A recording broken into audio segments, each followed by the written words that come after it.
Les amis, sangwa amahoro amagara meza n'amafaranga nizeye ko mumeze neza nanje meze bien. Ubu rero reka nze ndabasangize cya kintu gikomeye canzanye i Nairobi. Murabizi ko kuba dukurikirana kuri Agaciro Media naragiye mvuze ni je bagenzi kwako ntazi kwihererana ivyo nzi cyane ndavuga iyo ari vyiza mbona vyogira akamaro bene wacu b'abarundi. Ndabirondera bishobora no kuntwara ikiguzi kinini kugira ngo ndabironke haheza nkaza nkabisangiza mwebwe abarundi n'abarundi kazi. Kandi everywhere you are, yo muba muri hose mu mihingo itandukanye y'isi, imigabane, mu gihugu hajya mu ntara, mu makomine, mu misozi hatandukanye. Nuko rero uno munsi ku mugoroba, donc ku mugoroba w'uyu munsi nyene tuze guhurira kuri YouTube ya James amasheni menshi yariho yitwa Omdisha nyuma nyene ni izina rya personnel ni ndayikorera ko cyane uretse ko unatangwe kwishira mu Congereza kuko Agaciro Media bigira ibyo mu Kirundi murabizi. Rero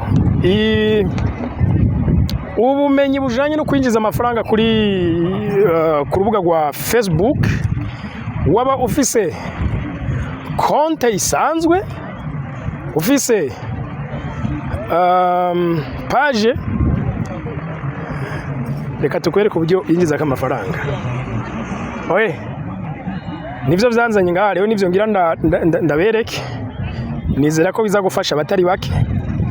Ariko ndababwije kuri iyi video ngiye gukorana n'umuhinga ari wari karanyigisha ino muri Kenya umwanya wose mazeyo, ari nawe yanyakiriye kandi akambera inshuti nziza cyane. Ni wa muntu ameze nkanje, nawe numu acteur de changement, ni wa muntu afasha abandi agatanga atitangira itama. Niwe duje gukora interview, ico kiganiro abisigurira abarundi, kandi nasanze bijya bifasha abarundi benshi cyane.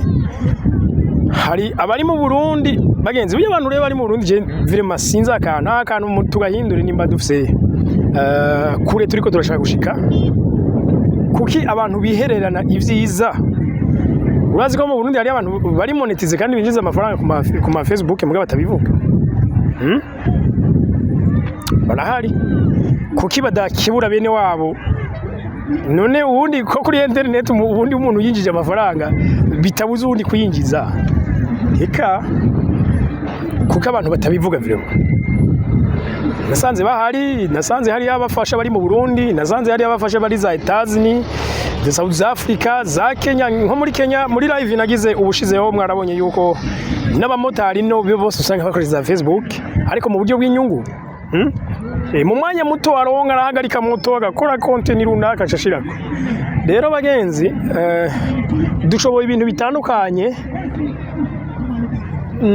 Muri ivyo abantu benshi bashoboye bitandukanye, hariho isinzi ry'abarundi bari mu Burundi boshobora kwinjiza amafaranga kuri rubuga rwa Facebook.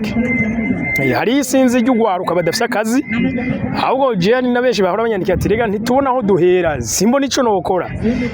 None uyu muntu tumubwiye ko izi mbuga ziri free kuzikoresha kandi mu buryo bwinjiza, ahubwo ngeze ino narasanze ahubwo n'izindi mbuga ntarinzi. Nk'urubuga bita Twitch mwe mwari muruzi.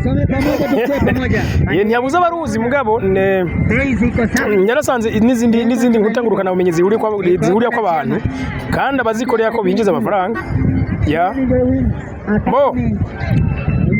Dukwiye kugira mu mutwe hagutse kandi ntitube n'abantu b'inzigo, tube abantu basangizanya, tube abantu bafashanya mu buryo bwinshi butandukanye. Kuko nk'ubu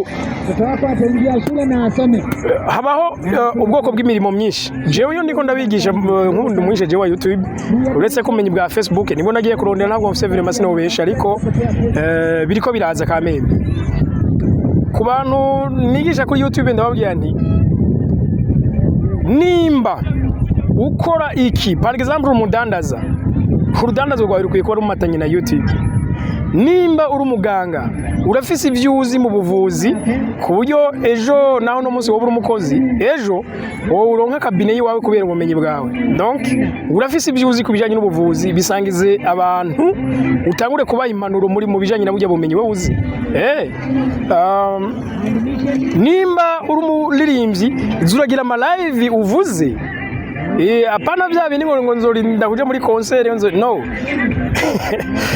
donc habaho ubwoko bwinshi rero ivyo turabitanga k'impanuro gose mugabo kandi ntawovuga ko abantu bose boca baza muri ibi bya internet uretse ko ni ibintu biri rentable ni umugambi uri rentabilité si ikintu gihomba ni ikintu washaka gisaba n'umutahe muto ahubwo umutahe gisaba n'ubumenyi ni umwanya wawe rero kubashaka kwiga ibya YouTube reka ndabasigire nimero yiwanje ngaha muri commentaire y'i video muraheza mu ndondere mugabo munaza kundondera baze yumve ko ari ushaka ibya YouTube simvuze Facebook mvuze YouTube hama wumve ko naho nyene